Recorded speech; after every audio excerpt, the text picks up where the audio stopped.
Pour ce premier épisode, nous partons à la rencontre du créateur d'un des dessins animés qui a le plus bouleversé mon enfance. Et en cherchant qui se trouvait derrière cette adaptation des livres de la comtesse de Ségur, j'ai trouvé un nom, celui d'un homme, Bernard Derriès. Très vite, j'ai compris qu'il n'était pas n'importe qui. Parce qu'avant Les Malheurs de Sophie, ce grand monsieur est à l'origine de 3 pépites du dessin animé français. Ulysse 31, Inspecteur Gadget et Les Mystérieuses Cités d'Or. Alors comment on passe d'Esteban à Sophie ? Eh bien pour le savoir, il a fallu aller à sa rencontre. Bernard Derriès est né le 16 avril 1947 à Tours. Et c'est dans sa ville natale qu'il m'a donné rendez-vous. Car après Paris, le Japon, Los Angeles, il a choisi de retourner vivre au bord de la Loire. On se retrouve dans un café, à quelques pas de son ancienne école, l'école Brassard. Qu'est-ce que vous y avez appris dans cette école ? Alors moi je rêvais de faire du dessin depuis toujours. Et à l'époque, c'était en 60, début des années 60, il n'y avait rien qui existait sur le plan du dessin. Dans la société, les métiers du dessin étaient considérés comme des métiers de misère, un peu, j'exagère le trait, mais des métiers où on ne gagnait pas sa vie, qu'est-ce qu'il y avait comme métier, qui dessinait, enfin on ne savait pas trop. Et puis moi, par hasard, j'ai donc retrouvé un ami qui faisait l'école Brassard, et j'ai pu rentrer à l'école Brassard grâce à mes parents qui avaient une ouverture d'esprit extraordinaire, je me souviens de ça, et qui m'ont dit, écoute, oui, si c'est ça, on va te mettre à l'école Brassard. Donc ils ont même emprunté de l'argent pour pouvoir me mettre à l'école Brassard. Quand je dessinais, quand j'étais petit, je dessinais énormément de personnages de Walt Disney, c'était à la mode à l'époque, énormément de personnages qui venaient du dessin animé surtout. À la télé, il y avait Scooby-Doo, Hanna-Barbera, ce genre de choses. Et puis en France, il y avait Jean Image qui faisait quelques dessins animés, comme Joe chez les abeilles, Joe chez les fourmis. C'était très français, très français. Donc moi, je redessinais tout ça quand j'étais jeune. Et mon projet, c'était de faire du dessin. C'était assez vague comme projet. Et donc, c'est là que je suis rentré à l'école Brassard, parce que c'était quand même une matière cousine du dessin, globalement, puisque c'était du dessin publicitaire. On faisait beaucoup de technologie et on faisait moins de dessin. Donc je sentais que je voulais faire plus de dessin. Donc je suis rentré aux Beaux-Arts, mais avec 3 ans quand même d'école de graphisme. Et j'ai fait beaucoup plus de dessin aux Beaux-Arts. Et là, ça m'a plu énormément. Donc je suis allé jusqu'au diplôme, mon service militaire. Et puis je suis revenu à Tours, où j'ai rencontré Jean Chalopin. Jean Chalopin, aujourd'hui célèbre comme producteur et scénariste de beaucoup de dessins animés, n'est pas connu à l'époque où il rencontre Bernard Derriès. Et c'est avec lui, en formant un duo, que tout va se concrétiser. Quand j'étais étudiant, je chantais avec un ami dans les cafés à Tours. Jean Chalopin, il était plus jeune que moi, mais il organisait déjà des spectacles de poésie. Et il avait fondé une association de poètes sur Tours. Donc on s'était rencontrés déjà au cours de spectacles de poésie et de chansons. Et donc je le retrouve au cours de ma vie professionnelle comme client. C'est là qu'il m'a dit est-ce que ça vous intéresserait de faire un studio de dessin animé ? J'ai besoin de dessin animé. Il avait une société qui faisait des films publicitaires régionaux à Tours. Et j'ai dû réfléchir 5 secondes. Et comme c'était quelque chose que j'avais en tête depuis des années, j'ai dit ok, tout de suite.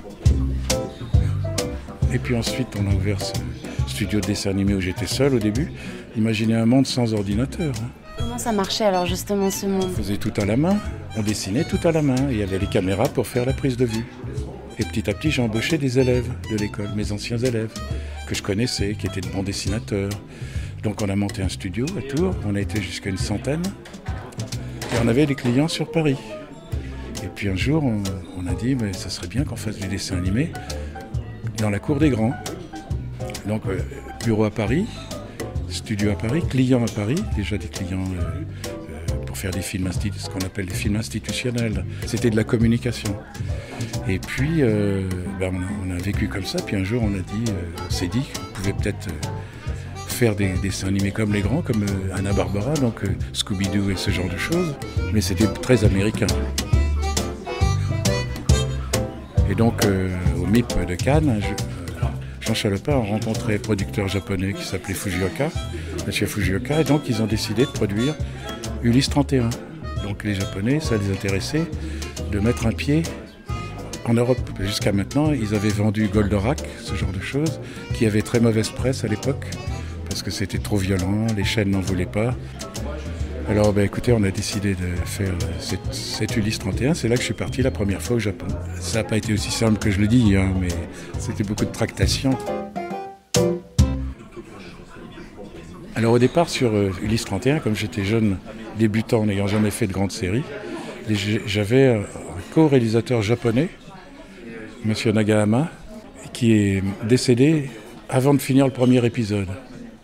Et comme mes rapports avec les Japonais étaient très bons, les Japonais sont venus me voir, ils m'ont dit « écoute, puisque ça se passe très bien entre les équipes japonaises et toi, il n'y aura plus de co-réalisateur japonais, tu restes tout seul, aux commandes. » Alors ce jour-là, j'étais assez fier de moi. Et donc je suis resté le réalisateur il y avait donc 26 épisodes, des 25 épisodes. Les premiers dessins d'Ulysse 31 vont être réalisés à Tours. Le scénario était ensuite traduit en japonais, puis produit au Japon. Pour réaliser cette série, ils s'inspirent forcément de ce qu'ils aiment au cinéma, les films américains des années 50, les aventuriers de l'Arche perdue aussi, mais également ce qui vient de sortir. Et à l'époque, c'est Star Wars qui se retrouve dans les salles de cinéma. Quand il raconte toute cette aventure japonaise, Bernard Derriès, on a l'impression que tout ça s'est fait sur un pari, que rien n'était trop réfléchi. Mais ça, se lancer dans cette aventure avec des producteurs japonais, on se dit quoi au début? On se dit on se lance. On doutait de rien, pourquoi voulez-vous qu'on doute de nous? On pensait que c'était des choses normales, mais bien sûr que c'est fou.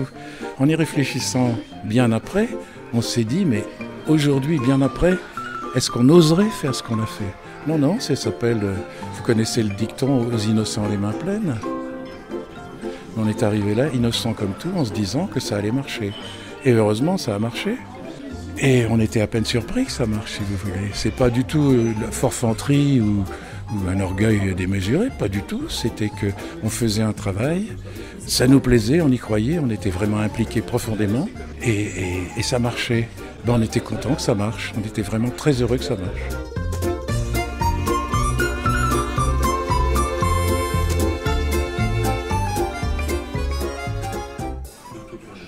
Avec le succès d'Ulysse 31, l'équipe va se faire repérer, en France d'abord, mais surtout au Japon.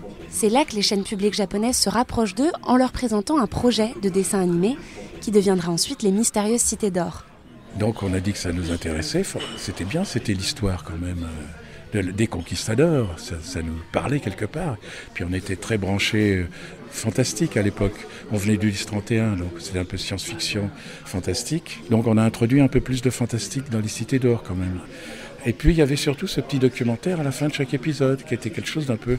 C'était éducatif, donc ça a plu tout de suite aux chaînes françaises qui ont pris tout de suite le concept. C'était Jacqueline Joubert sur Antenne 2 qui dit « Je suis en coproduction », parce qu'il y avait les Japonais d'un côté, les Français de l'autre. Et parmi tout le travail de réalisation, il y a bien sûr le générique. Pour le faire, Bernard Derriès s'est rendu jusqu'aux États-Unis. Oui, je suis allé à Los Angeles rencontrer Shuki et Haïm Saban, qui avait le studio là-bas sur Ventura Boulevard. Je suis allé passer 2 semaines pour le générique seulement, parce que Haïm Saban avait, le producteur de la musique, fait une chose que maintenant on fait beaucoup, mais qui ne se faisait pas beaucoup à l'époque. Il a dit, écoutez, moi je viens, vous me donnez la musique, je la fais, mais je paye en plus pour ça.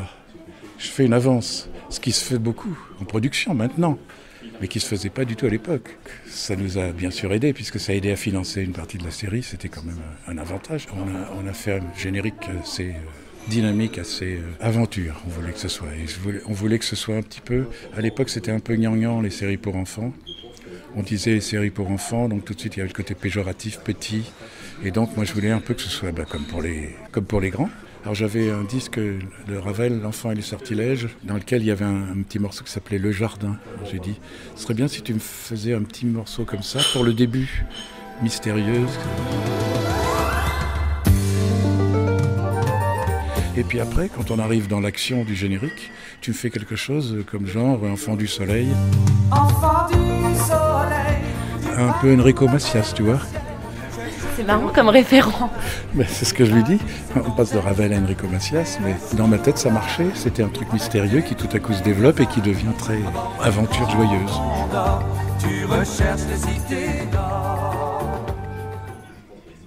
Toute cette aventure ne s'est pas faite sans sacrifice. Bernard Derriès va vivre plusieurs années au Japon, y amener sa famille, s'y installer et mener tout le début de sa carrière là-bas. Là, on a vraiment appris beaucoup de choses au contact des Japonais qui avaient déjà, eux, une industrie très organisée. Nous, en France, il y avait peut-être à cette époque 500-600 personnes qui travaillaient sur le dessin animé. Au Japon, ils étaient une 50aine de mille. Moi, j'ai appris mon métier. Mais en même temps, j'ai apporté quelque chose de plus français, ce qui est bien tombé parce que les Japonais avaient beaucoup de références au cinéma français des années 50. Les films de Renoir, les films de Marcel Carné, des choses qu'ils utilisaient eux-mêmes dans leur mise en scène, parce que l'animation japonaise était basée sur le principe on fait moins de dessins à la seconde, c'est un peu plus saccadé, mais on fait plus de mise en scène, c'est-à-dire qu'on change beaucoup les angles. Alors que l'animation américaine, Scooby-Doo par exemple, c'est une animation latérale à l'époque. Les gens se couraient les uns derrière les autres, latéralement sur l'écran. C'était pas du tout la même implication du spectateur, la même dramatisation. J'ai appris ça au Japon. Mais comme je savais qu'ils étaient bienveillants vis-à-vis du cinéma français, donc on s'est trouvé un peu sur un terrain d'entente. On leur a apporté, disons, une certaine liberté, parce qu'ils sont quand même très respectueux de règles, les Japonais. Donc ils étaient un peu enfermés dans certains principes. Ils étaient très logiques, ils nous ont fait réfléchir sur les scénarios. Nous, on utilisait beaucoup ce qu'on appelle la licence poétique. C'est-à-dire, il y a des choses qui se passent, quelquefois c'est un peu inexplicable. Et ils nous reprochaient de nous en servir, les Japonais. Mais quand même, au bout d'un moment, ils y sont venus aussi. Eux, ils aiment bien les choses rationnelles. Ils auraient aimé au début qu'on leur explique comment Ulysse avait été élevé, à quelle école il avait été, etc. Ils ont raison d'ailleurs, ils veulent connaître le personnage en profondeur pour pouvoir mieux développer son caractère après. Nous, on arrivait avec des choses un petit peu, on faisait faire à Ulysse des choses qui n'étaient pas forcément dans son caractère, ils nous le signalaient, mais en même temps, ça leur déplaisait pas, on sentait qu'il y avait cet échange. Les Japonais, on s'est bien entendu sur les Cités d'Or, puisqu'on a un personnage qui s'appelle Mendoza. Dans la première série, tout du moins, il a été longtemps, plusieurs épisodes, ambigu comme personnage. On ne savait pas trop s'il aimait les enfants ou s'il avait envie de découvrir de l'or qu'il menait. Donc c'était un personnage incompréhensible pour les Américains. Dans les séries, pour enfants bien sûr, il y a des règles. Pour les enfants, il fallait que ce soit des mondes manichéens aux États-Unis. Alors que les Japonais acceptaient l'ambiguïté. D'abord, Ulysse 31 n'a pas marché aux États-Unis. Ça plaisait pas aux Américains. Inspecteur Gadget, oui, ça a marché puisqu'on a fait ça pour les États-Unis, Inspecteur Gadget. On l'a développé avec des médias américains. Mais Ulysse 31 n'a pas marché, les Cités d'Or non plus. Trop d'ambiguïté, trop de mystère, trop effrayant pour le jeune public. Je vous parle des années 80. Aujourd'hui, tout ça a un peu changé quand même. On a un thème à travers tout ce qu'on a fait au début, c'est quand même la recherche des origines et la recherche du père, beaucoup.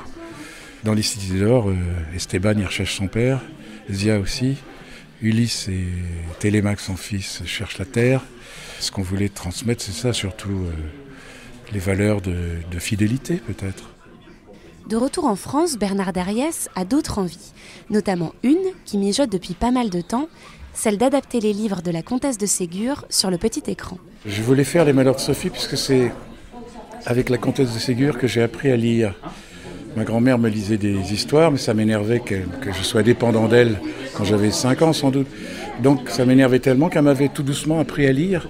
Et je lisais beaucoup la comtesse de Ségur. C'est très facile à lire pour un enfant. Et il y avait longtemps que je rêvais de pouvoir l'adapter en dessin animé, alors que j'avais déjà fait Ulysse 31, Les Mystérieuses Cités d'Or et tout ça. Et ça n'intéressait aucune chaîne, malheureusement, ni aucun producteur. Donc un jour, j'ai pris mon indépendance. Je suis allé voir France 3 et j'ai proposé Les Malheurs de Sophie en disant quand même, c'est une série très intéressante. On pourrait regrouper Les Malheurs de Sophie, Les Vacances et puis le troisième, c'est Après la pluie le beau temps. Et je propose donc ça à France 3. Et Mireille Chalvant, à l'époque, qui était la directrice de France 3, me dit j'hésite, moi j'aime bien. Elle connaissait Les Malheurs de Sophie, j'aime bien, mais j'ai peur que ce soit que pour les filles. Tant pis, on va faire une série, il n'y aura que les filles. Et puis, quand on a diffusé la série, elle s'est aperçue avec les sondages qu'il y avait autant de filles que de garçons qui regardaient. Et qu'en plus, avec les filles, il y avait les mères de famille qui connaissaient bien, qui regardaient elles aussi la série.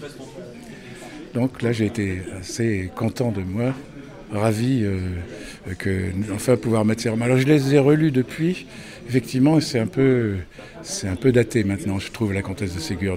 Vous trouvez ça daté ? Dans l'original, oui. Oui, c'est un peu daté. Il y a beaucoup de questions de religion. Le général d'Ourakine, l'auberge de l'Ange Gardien, ça m'avait fait frémir quand j'étais tout petit. C'est là qu'on découvre l'injustice, là, en lisant ce genre de choses. Donc La Comtesse de Ségur m'a permis de découvrir en fait le monde d'aujourd'hui.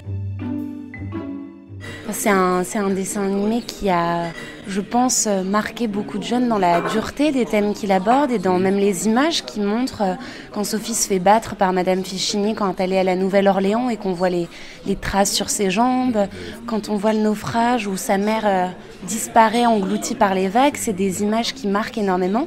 Ça vous faisait pas peur de montrer ça à des enfants ?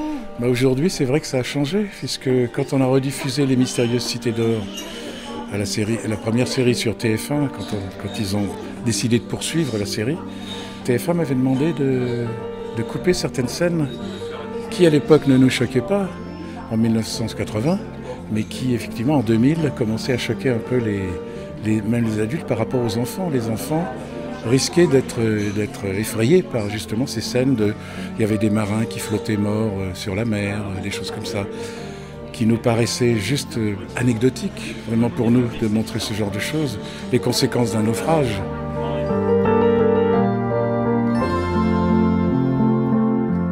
Il a donc fallu que j'enlève quelques scènes comme ça. On a fait des transactions sur d'autres scènes que j'ai refusé de couper. Et je leur ai dit, si on coupe ça, ça nous entraîne loin, ça nous emmène à recouper d'autres choses derrière. Donc, non, ça c'était des scènes sans conséquences, mais qui paraissaient violentes. Et qui à l'époque ne paraissait pas violente du tout. La chaîne d'ailleurs avait diffusé ça sans problème. C'était Antenne 2 à l'époque qui avait diffusé Les Mystérieuses Cités d'Or.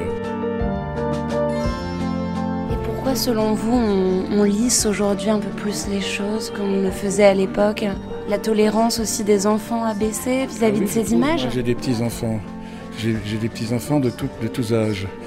J'ai une petite fille qui a 30 ans, qui va avoir 30 ans. Et j'ai un petit-fils qui a 11 ans, qui va en avoir 12 là, et son frère qui en a 8. Et je vois la grande différence entre les deux sur le taux de supportabilité du stress.